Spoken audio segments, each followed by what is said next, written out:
vous avez pu avoir le parler en langue? Comment j'ai pu avoir le parler en langue? Mais c'est comme la Bible le définit, tellement comment il faut avoir le parler en langue. Pour avoir le parler en langue, tu crois à Jésus-Christ, tu as été baptisé. Quand tu sors des eaux, obligatoirement, tu dois recevoir le baptême dans le Saint-Esprit. Ça, c'est une logique et c'est pour de vrai. Et c'est ce que j'ai fait jusqu'à aujourd'hui. Et on ne force pas ça.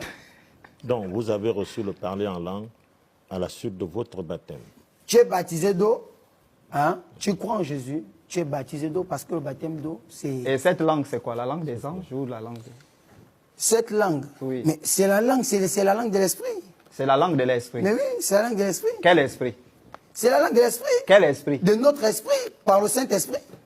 Enfin, on ne comprend pas. Deux chrétiens à côté de toi, c'est la langue de l'esprit, de notre esprit. La Bible dit comme Paul pouvait bien dire. Un petit test. Je vais voir si les autres vont comprendre quelque chose. Mais ils ne peuvent pas comprendre ça. Donc ils n'ont pas l'esprit. Non, il faut comprendre une chose, c'est que la Bible dit quand tu parles en langue, il faut comprendre une chose. Quand tu parles en langue, ton esprit est en prière, mais ton intelligence demeure stérile.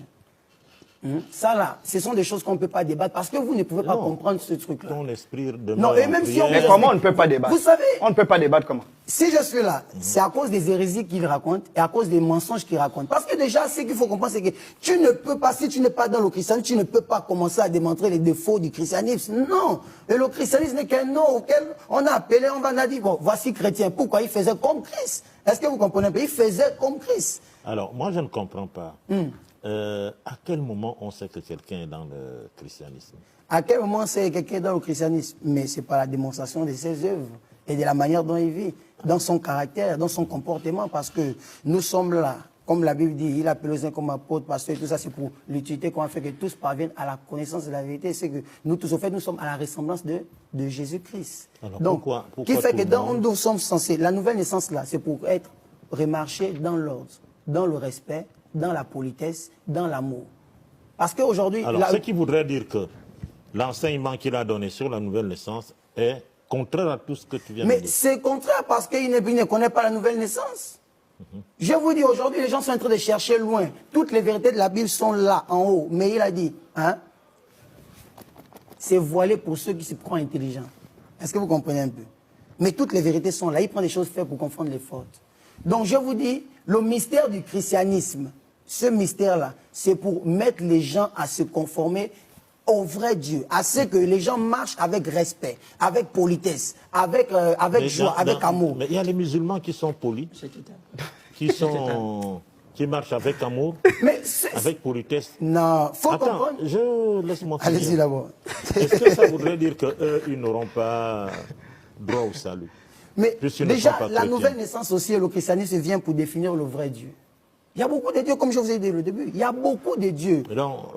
Maintenant, le vrai Dieu est défini par le nom de Jésus-Christ, par Jésus-Christ. Comme il dit, attends, il a tant aimé, a fait le monde, a fait qu'il a donné son Fils unique, afin qu'on croit qu'en lui, ne puisse même pas soit sauvé. Mais le problème est que les gens sont intéressés. Ce n'est pas Fils unique, sinon nous sommes où? Nous sommes ses enfants.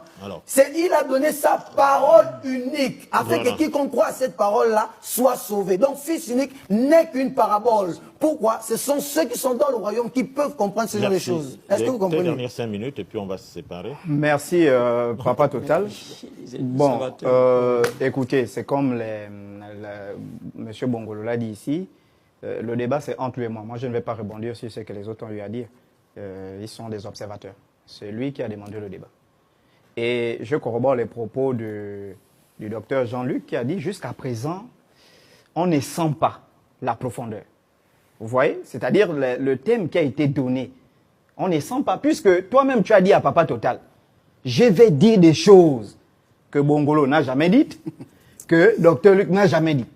Mais apparemment, ce que tu dis là, moi, je ne vois pas qu'est-ce que ces croyants qui sont là n'ont jamais eu à dire. Parce que si on vient ici, c'est pour que tu puisses faire la démonstration. Et moi, ce qui m'amuse déjà, peut-être que vous observez, c'est que dans ta démonstration, quand tu es en train de parler, même tes collègues chrétiens sont en train de rire parce qu'ils constatent les dérives dans lesquelles tu es en train de plonger les gens. Ce qui est intéressant ici, c'est quoi? C'est que Bongolo a dit, prochainement, essaie de nous amener quand même des gens qui ont un certain niveau. Et d'ailleurs, Papa Tola, vous avez toujours raison. Là, je vous donne raison aujourd'hui. Pour dire, ah, mon fils, on va débattre avec quelqu'un comme ça sur les fondements du christianisme. Est-ce qu'il va démontrer les fondements du christianisme? Dès le départ. Est-ce que les fondements du christianisme, c'est venir dire, bon, il faut avoir l'amour, la paix, tout ça. Il y a des musulmans qui vivent mieux que des chrétiens. Ça, je vous informe. Des athées complets. Il y a même des gens qui vivent mieux. C'est-à-dire que si la vie en Christ, c'est la vie. Moi j'ai pour habitude de dire, Papa Total, j'ai pour habitude de dire, moi je suis rentré dans le christianisme, je ne fumais pas, je ne buvais pas. Jamais de ma vie. Et ça, je le dis, moi je prends un exemple. Moi je suis allé à Mi-Congo avec ma maman, je pense au village du frère.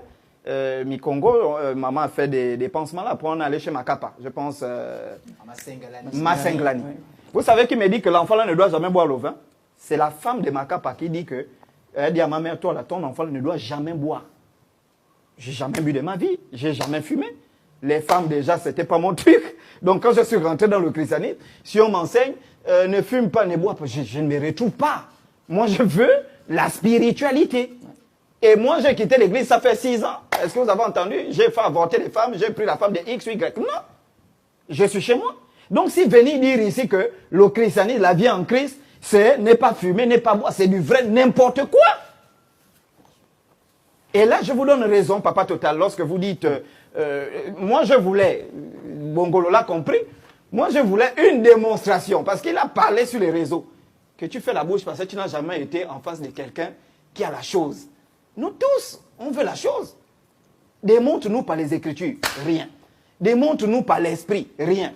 Tu viens nous faire les choses du parler en langue. Même quand tu parles en langue, là, tes collègues sont en train de rire parce que tu racontes des vraies bêtises.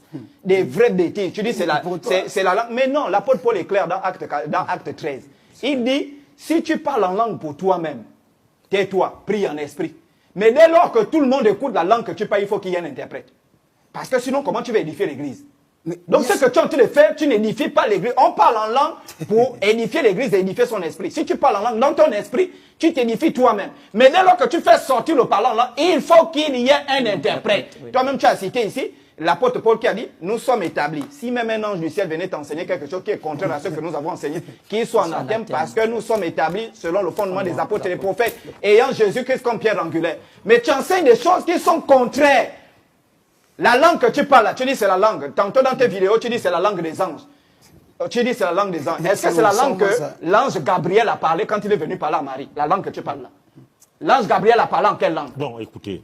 Papa Total, il va répondre. L'ange Gabriel, quand il est venu parler à Marie, est-ce que c'est la langue qu'il parlait là? On a débordé un peu. Maintenant, il faut comprendre. Non, est-ce que c'est la langue là que l'ange Gabriel parlait? Il faut faire la différence entre prier en langue et parler en langue. Il faut faire cette différence-là. Alors, quelle est la différence? Mais parler en langue, c'est un message que je donne, c'est comme une prophétie. C'est comme de me donner une prier prophétie. En langue. Mais prier en langue, c'est pour toi-même, tu te consoles avec Dieu. Bon, là, tu venais de prier en langue. C'était pour qui? Non, mais j'ai prié, c'est pour moi-même, s'il faut prier. C'est bien. Et nous, on est édifiés quand? Mais je ne prie pas, c'est pour toi. J'ai pris pour moi pour être édifié afin d'être prêt et préparé. Papa Total, élevé, je vais vous dire, hein, les commentaires, cette émission, vous avez même déplacé les pauvres là, cadeau.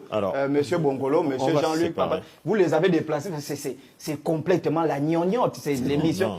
Même ceux qui étaient là, même les Jésus de Haute-Goué, même les Jésus de Bongoville étaient mieux. Ils ont quand même démontré quelque chose. Ils ont quand même dit que Jésus est de Bongoville. Quand tu n'as pas compris quelque chose, il faut comprendre une chose, c'est que voici ce qui fait problème. Ce qui fait problème, c'est quoi? C'est que si tu n'es pas... Non, tu as honte, frangin. Regarde. J'ai dit, si tu n'es pas, tu ne peux pas comprendre. Et quand on parle des bases, on parle du fondement du christianisme. On dit bien les fondements du christianisme. Et les fondements du christianisme, il s'agit des bases. Quand on parle de fondements, il s'agit des bases. C'est quoi? Le christianisme se repose sur quoi? C'est de ce qu'il faut discuter. Et c'est ce que je dis depuis le début. Le fondement du christianisme, le christianisme est basé sur Jésus-Christ, la personne de Jésus-Christ. Mais non, regardez. Si on prend l'enseignement, si on prend l'enseignement, on prend rien que les fondements doctrinaux. C'est vrai, il y a Christ, mais il n'y a pas que Christ qui constitue la doctrine dans les fondements doctrinaux du christianisme. Il y a la foi, il y a le salut. C'est ce que je suis Non, c'est faux.